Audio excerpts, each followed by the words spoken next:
You may be seated.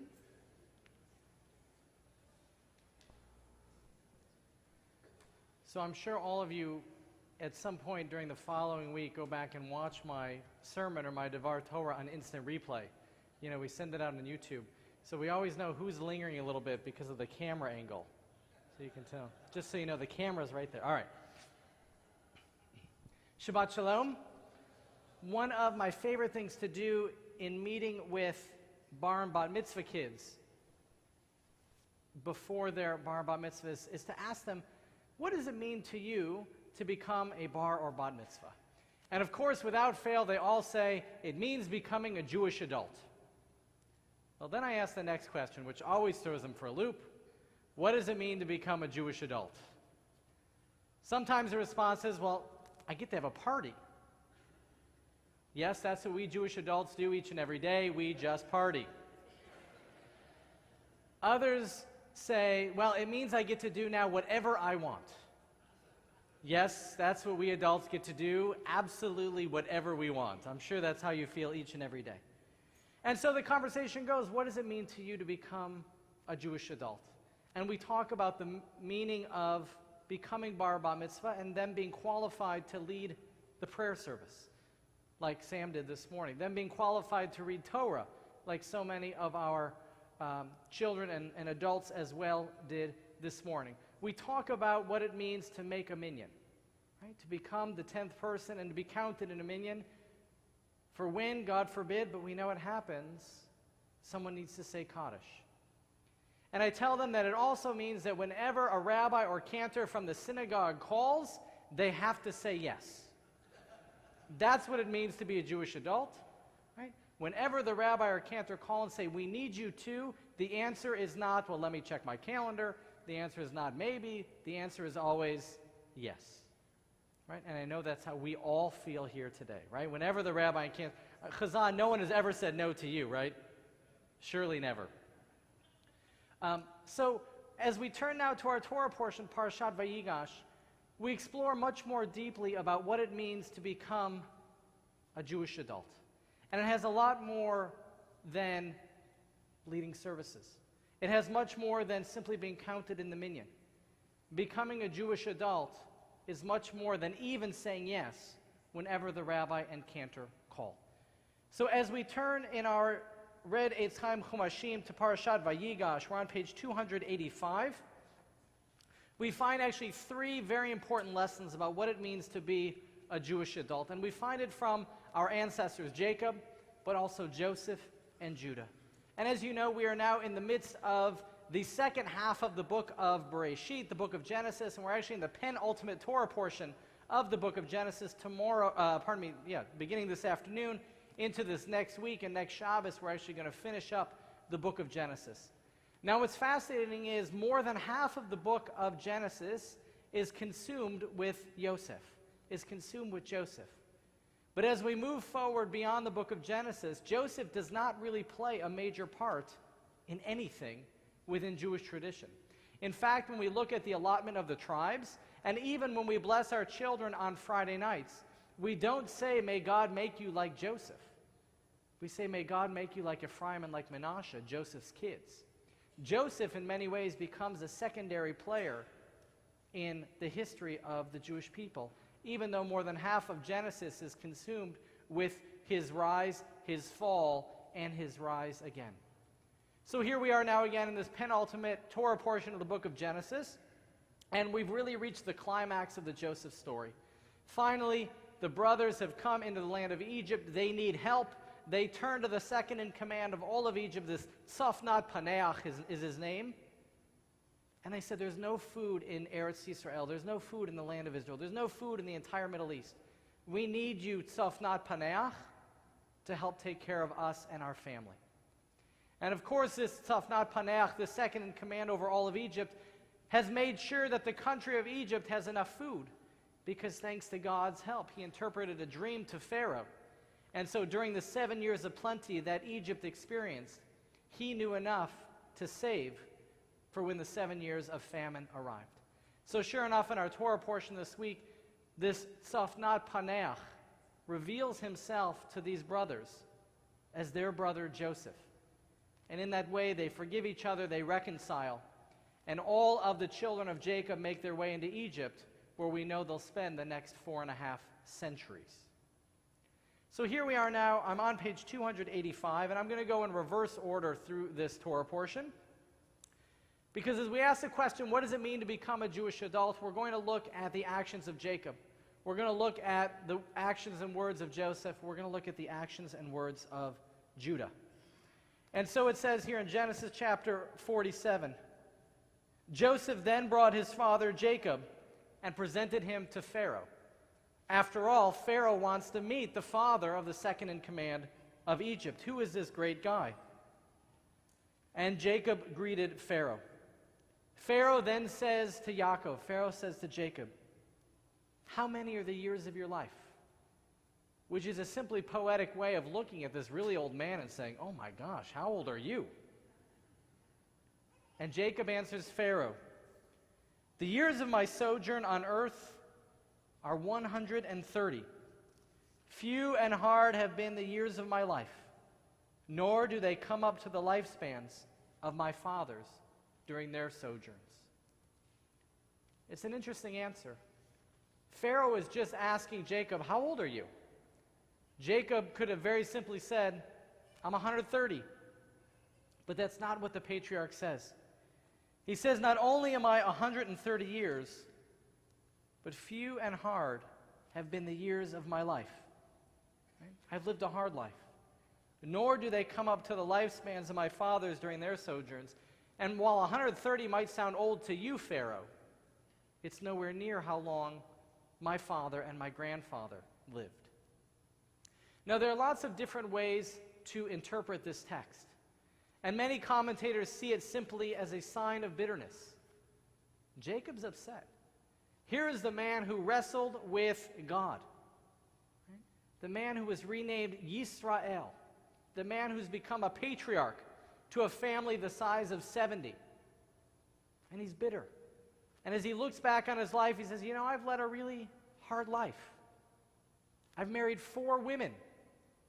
Now, for some, that might be a blessing. For others, maybe not. Right? But I've toiled, and I've worked, and I've labored. And here I am now, I don't even get to finish my years in the promised land. I have to finish them in the diaspora. It would be very easy to read this as a sign of bitterness, as a sign of sadness. But there's another way to read this text. And that is to say, Pharaoh, the years of my sojourn are 130. Few and hard have been the years of my life, nor do they come up to the lifespans of my fathers during their sojourns. Pharaoh, you might think I'm some great guy, Jacob, standing before you. Thank God I've lived a pretty good life, right? I've had 130 years. I have this beautiful family. I've had 4 wives. I've had 13 children, 12 sons and a daughter. Who is the daughter? Dinah, right? I've had 13 children. I've had it pretty good, Pharaoh. But you know, sure, it could have been better. But I've had it pretty good. And that's another way to read this text. We, as we look back on our lives as Jewish adults, have a choice on how we perceive our lives. Either we can look back and see the harshness, we can see the toil, we can see the difficulties, and we can finish our years on this earth with a sense of bitterness. But I would suggest to you a much better way for a Jewish adult to look back on their lives is to see it, despite the hardships and despite the toil, as one of blessing, as one of joy. It's the same history. Being a Jewish adult means reflecting on it, perceiving it, for all the blessing and joy that happened, despite or maybe because of the hardships and the toil. That's one perspective on what it means to be a Jewish adult, and it comes from the patriarch Jacob. If we turn back in our Torah portion now, just a little bit, I'm going to flip back, and I'm going to come to now when Joseph reunites with his brothers. And so I am on page 276. We're still in our Torah portion this week, Parashat Vayigash. And on page 276, I'm now in Genesis chapter 45. And here we see Joseph taking off his proverbial mask and showing himself to his brothers.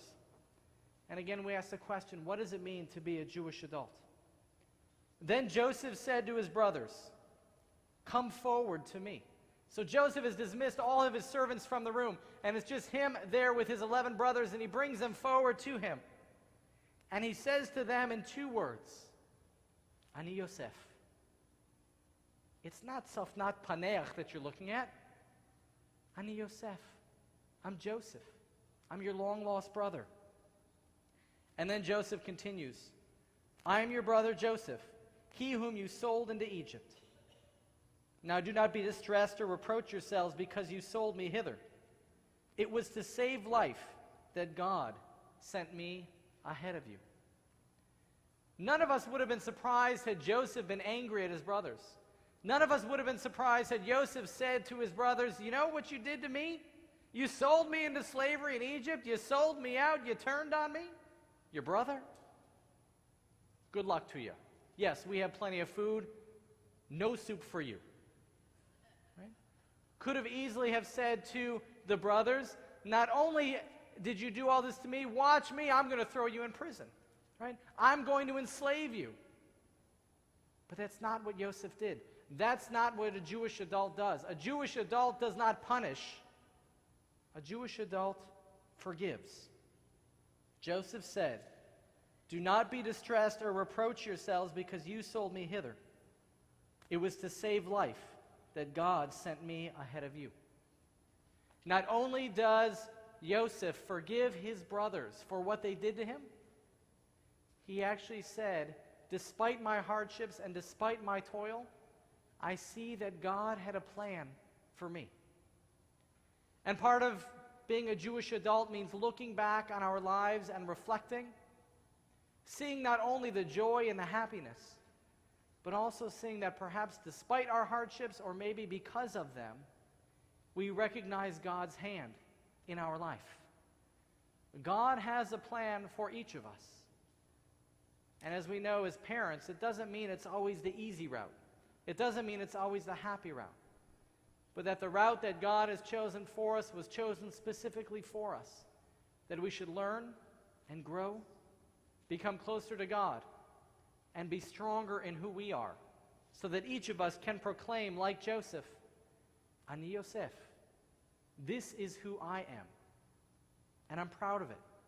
And I'm happy about it. Because this is the life that God has chosen for me. And I have responded to God's path. Part of being a Jewish adult means not only recognizing that despite the hardships we've found much blessing, but that despite the hardships or because of them, God has given us a path in this world, and we have chosen to take it. Now I'll give you one more example of what it means to be a Jewish adult, and I'll have you turn back just a little, one more page further to page 275. Here we see of Judah. Now Judah was the one who decides it would be a good idea not to kill Joseph like the other brothers want to, but to throw him into a pit. Sure, that's a great idea. He could have said, "No, we should be nice people. He's Joseph, let's forgive him, he's our little brother." He says, "Don't kill him. Throw him in the pit where there was no water." That's Judah. That's the big brother that we read early on in his life. And then as we read a little later, we read this a couple weeks ago, we come to the story of Judah and Tamar. Judah is a widow. His wife passes away when she's very young, leaving him with 2 boys who don't have a whole lot of interest in carrying on the family name. And it's a complicated story, and I'm giving it really sort of a superficial review. But ultimately, Judah gets a little lonely and decides while he's out for a walk one day to visit the harlot by the side of the road. I'm speaking in code. Right? And sure enough, he goes out and visits the harlot by the side of the road, and when he goes to pay her, he realizes he left his wallet at home. He doesn't have his credit card or any cash with him. So what he does is he leaves with her his staff and his signet. designating very specifically who he was so that he could indeed go back home and properly pay her. When he comes back, she's gone. Now, a few months later, Judah's daughter-in-law, Tamar, whose husband had died a few months prior, is mysteriously pregnant. And now Judah says, let's burn her alive, let's kill her. Can you believe what she did? She went out and got pregnant out of wedlock. And Tamar very discreetly pulls her father-in-law aside and shows him his staff and his signet. And we know now who the father of her children, twins to be, ancestors of King David, in her womb. Judah could have denied it. He could have argued. But in that moment, he says, she's right. Leave her alone. And the children grow up. Judah and Tamar never have relations again. In that moment, Judah becomes a very different man. Judah becomes a Jewish adult as he begins to take responsibility for his actions. And so now we are on page 275, and the brothers are reuniting with Joseph. And here, or not Paneach, they don't yet know who it is. All they know is the second in command over all of Egypt. And Joseph, Tzafnat Paneach, he hatches a plan to test his brothers and to see who they really are, the kind of men that they've become.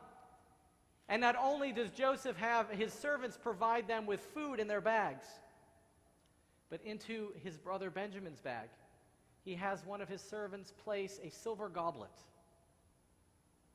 And sure enough, as they're heading out of town, Joseph announces to his servants, hey, my silver goblet is gone.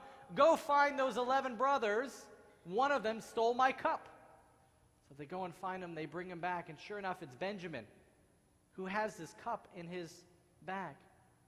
And Tzafnat Paneach, who is, of course, Joseph in disguise, says to the brothers, okay, the 10 of you, you go back to the land of Israel. You tell your father what your brother Benjamin did. He's staying here with me in Egypt. Now, the Judah of yesterday, the Judah of an early life, who went back to their father with Joseph's amazing Technicolor dream coat dipped in lamb's blood, right, to try to fool their father and convince Jacob that Joseph had actually died. This Judah, the adult Judah, gives a very different response.